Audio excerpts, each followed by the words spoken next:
اس سے مراد یہ نہیں ہے کہ اب نماز چھوڑ دیں یار علم حاصل کرنے لگ جائے، نماز پڑھو، اسے قائم کرو، لیکن مسائل نماز بھی سیکھو، شرائط نماز بھی سیکھو، طریقے نماز بھی سیکھو، سب کچھ سیکھو۔ اب یہاں ایک بڑی پیاری بات میں آپ کے سامنے عرض کرتا ہوں، شاید آپ کا ایمان تازہ ہو جائے۔ ایک صاحب بغیر حج کے مسائل سیکھے ہوئے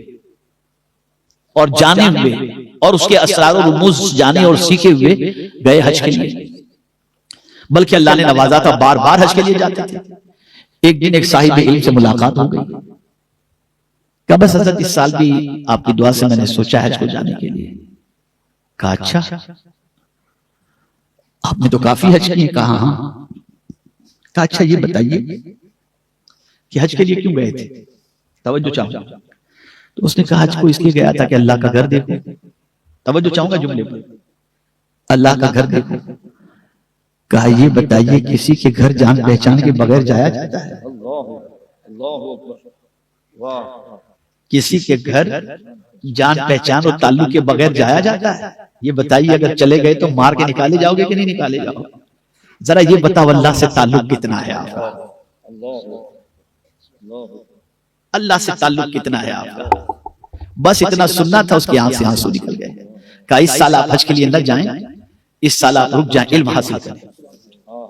کسی اللہ والے کی صحبت اختیار کریں، ایک سال اس طرح سے گزار دیں، پھر حج کے لیے جائیں، حج فرض تو ادا ہو چکا ہے۔ وہ بندہ ایک سال اسی طریقے سے اپنا گزار دیا، تربیت پائی، علم حاصل کیا، چوٹ تو لگ چکی تھی۔ پھر جب حج کا موسم آیا تو کہا اب اجازت ہے جانے کی؟ کہا ہاں۔ اب جب حج کر کے آیا تو وہ اس سے پوچھتے ہیں کہ کیا دیکھا؟ کہا پہلے ایسا تھا کہ دیوار اور پتھروں کے قریب گھوما کرتا تھا، اب اللہ کے نور کے قریب گھوم کر کے آیا ہوں۔ اور اس کو سرکار نے حدیث شریف میں بیان فرمایا ہے کہ جب کوئی شخص خانہ کعبہ کا طواف تیسرا کلمہ پڑھتے ہوئے کرتا ہے گویا وہ نور کے سمندر میں چلتا ہے۔ یہ حضور کا ارشاد ہے۔ یہ ہمارا حال ہے، کہاں ہیں ہم؟ نماز پڑھ کر کے بھی اطمینان نہیں، روزے رکھ کر اطمینان نہیں، تلاوت کر کے اطمینان نہیں، اور اب تو حالت یہ ہو گئی کہ مسجد میں جا کر کے بھی اطمینان نہیں۔ ایسا بھاگتے ہیں کہ جیسے کوئی ڈنڈا لے کر اندر کھڑا ہوا ہو کہ تم باہر نہیں نکلو گے تو مار کے نکالے۔ یہ حال ہو گیا، سب اوپر کا معاملہ ہے۔ وجہ یہ ہے کہ علم نہیں۔ اب دیکھیں میں آپ کو بتاؤں، ایک قاعدہ کلیہ ذہن میں رکھیے، حضور صلی اللہ تعالی علیہ وسلم جب کسی فائدے کی بات کرتے ہیں نا تو زیادہ تر اس کا فائدہ دنیا میں بھی اور آخرت میں بھی ہو، ایسے ہی کام کا ذکر زیادہ تر حضور نے فرمایا جس کا فائدہ آپ کو دنیا میں بھی ملے اور آخرت میں بھی ملے۔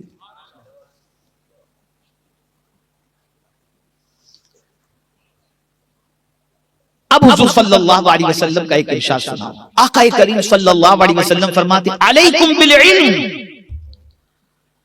فإن العلم خلیل المؤمن، علم کو لازم پکڑو کہ علم مومن کا جگری دوست ہے۔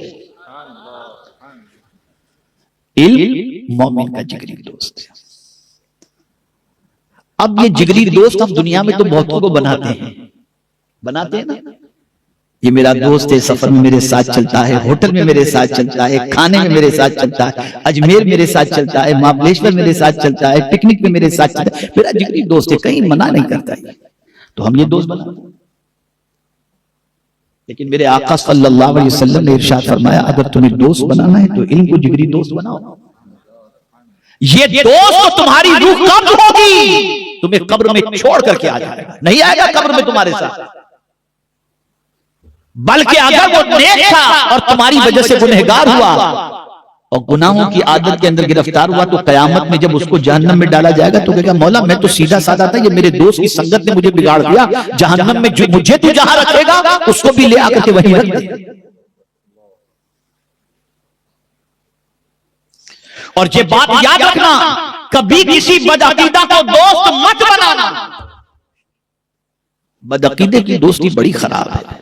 اس کو قرآن نے کہا کہ قیامت میں حسرت کے ساتھ کہنے والا کہے گا یا لیتنی لم اتخذ فلانا خلیلا، افسوس کرے گا کہ کاش میں اس کو اپنا دوست نہ بنایا ہوتا۔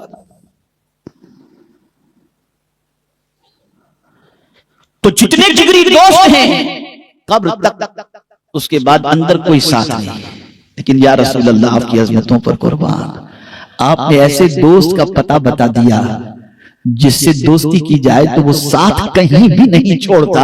زمین کے اوپر بھی نہیں چھوڑتا، زمین کے اندر بھی نہیں چھوڑتا، میدان محشر میں بھی نہیں چھوڑتا۔ سرکار صلی اللہ علیہ وسلم فرماتے علم کو لازم پکڑو کہ علم مومن کا جگری دوست ہے، جب قبر کے اندر تم سے سوال پوچھا جائے گا تو یہ علم ہی ہے جو تمہیں جواب عطا کرتا ہوا دکھائی دے گا۔ تمہاری طرف علم تمہارے پاس ہے تو تم اس کا جواب دیتے ہوئے نظر آؤ گے جب پوچھا جائے گا من ربک ما دینک ما کنت تقول فی حق هذا الرجل۔ اگر ان 3 سوالوں کے جوابات تم نے حاصل کر لیے، سیکھ لیے، یہ علم تمہارے پاس ہے تو قبر میں تم اس کے ذریعے جواب دے دو گے، اور پھر یہ علم تمہیں کام میدان محشر میں بھی آئے گا، میدان محشر میں۔ بلکہ جس علم والے سے تم نے دوستی کی وہ علم والا بھی قیامت میں کام آئے گا۔ جب جہنمیوں کی قطار لگی ہوگی اور علماء باعمل جن کا حساب ہو چکا ہوگا اور جنتی ڈکلیئر تو کر دیے گئے ہوں گے لیکن جنت میں جانے کی اجازت نہیں ملی ہوگی، انہیں جنت کے دروازے پر روک دیا جائے گا، روکے گا، گھبرائیں گے اور ہمیں یہاں روک دیا گیا،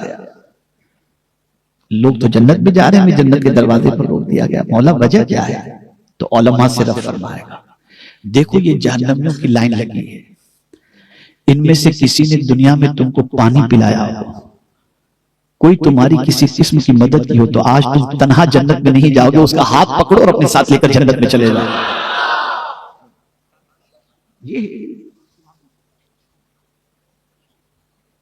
تو اے رسول اعظم صلی اللہ علیہ وسلم کے دیوانوں، اس سے دوستی کرو، علم کے سلسلے میں اپنی زندگی کو گزارو، لیکن ہاں انسٹاگرام، واٹس ایپ اور ٹویٹر اور گوگل سے علم حاصل نہ کرو، علم صاحب علم سے حاصل۔ یا ایک بڑی پتے کی بات بتانا، وہ ایجوکیشن جو آپ آن لائن لیتے ہیں اس سے دماغ سنورتا ہے، جہالت دور ہوتی ہے، لیکن اگر کسی مدرس اور معلم کے پاس بیٹھ کر کے ان کی صحبت میں رہ کر کے علم حاصل کرنے سے صحبت کی وجہ سے دل سنورتا ہے اور علم کی وجہ سے دماغ سنورتا ہے۔ تو دل کو سنوارنا ہے تو اللہ والوں کی صحبت اختیار کرو۔ اگر ایسا ہی ہے کہ صرف جو ہے وہ ایجوکیشن کسی بھی طرح سے حاصل کر لیا جائے، اسی پر معاملہ بس ہوتا، تو میرا رب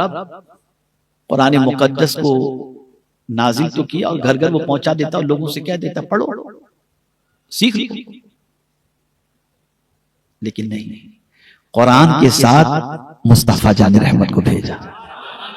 صلی اللہ علیہ وسلم، جہاں یہ کہا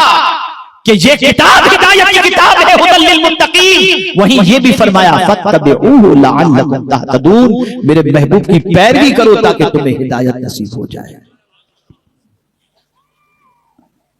صحبت سے انسان بنتا ہے، صحبت سے انسان کی زندگی سنورتی ہے۔ تو علم بھی حاصل کرو، لیکن انسٹاگرام پر آج ہی ایک بچی میری نواسی ہی ہے، اس نے مجھے میسج کیا ہے کہ انسٹاگرام کا، بیٹا میں انسٹاگرام پہ نہیں ہوں، کیا ہے اس کے اندر؟ تو وہ بھی عمرہ کو جانے والی ہے، تو اس نے کہا کہ نانو اس کے اندر یہ ہے کہ ویکسین کا، بیٹا میں نے کہا سب مجھے معلوم ہے اور وہ ویکسین وغیرہ سب ٹھیک ہے اپنی جگہ پر، وہ ہو جائے گا۔ پہلے مجھے لگا کہ چونکہ وہ عالمہ بن رہی ہیں تو کوئی مسئلہ پوچھی ہوں گی یا کوئی سوال وغیرہ ہوگا، انسٹاگرام میں کچھ آ گیا ہوگا، تو یہ انسٹاگرام کا معاملہ ایسا ہے کہ بس جہاں پڑھا دیا گیا، کچھ جانتے ہو نہ جانتے ہو ایسا، اور سمجھتے ہیں کہ پڑھانے سے جنت مل جائے گی، بالکل عمل اس پر کچھ بھی، کیا اس پر آپ بھروسہ کرتے ہو؟ کیسی کیسی باتیں اس کے اندر آتی ہیں، ہر بات ریجیکٹ کی بھی نہیں ہوتی اور ہر بات پرفیکٹ بھی نہیں ہوتی، اس لیے میں یہاں پر مجھے ایک حدیث شریف یاد آ گئی، یہ بھی بتایا گیا کہ تم صرف علم حاصل نہ کرو، جس سے علم حاصل کرنا ہے پہلے اسے بھی دیکھ لیا کرو کہ تم کس سے علم حاصل کرو۔ یہاں پر میں آپ کو بتاؤں، رسول اعظم صلی اللہ تعالی علیہ وسلم کی بارگاہ میں ایک صحابی حاضر ہوئے،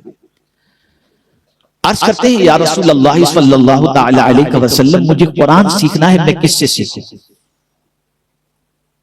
تو میرے آقا صلی اللہ علیہ وسلم نے ارشاد فرمایا 4 میں سے کسی سے سیکھ لو، حضرت ابی بن کعب سے سیکھو، حضرت عبداللہ بن مسعود سے سیکھو، یا حضرت سالم سے سیکھو، حضرت معاذ بن جبل سے سیکھو، ان 4 میں سے کسی سے قرآن سیکھ لو۔ اب آپ سوچیں گے کہ یار یہ چار ذکر جو کیا گیا اس میں خلفائے راشدین کا تو نام ہی نہیں ہے، خلفائے اربعہ کا تو ذکر سرکار نے فرمایا ہی نہیں، تو کیا وہ ان سے زیادہ یہ قرآن جاننے والے تھے چار لوگ؟ تو میں آپ کو بتاؤں کہ فن کے اعتبار سے ان چاروں کو دیکھا جائے، خلفائے اربعہ کو، صدیق اکبر، فاروق اعظم، عثمان غنی، مولا علی رضی اللہ تعالی عنہم کو، تو وہ علم قرآن کے اعتبار سے، عمل قرآن کے اعتبار سے سب کے اندر وہ اپنا مقام بہت اونچا رکھتے تھے، لیکن صرف وہ ایک ہی فن کے ماہر نہیں تھے، اور ان کے ذمے صرف قرآن سکھانا ہی نہیں تھا، بلکہ ان کے ذمے جو ہے وہ امور حکومت کی بہت ساری ذمہ داریاں تھیں، لیکن یہ چار جو تھے یہ صرف اس فن ہی کے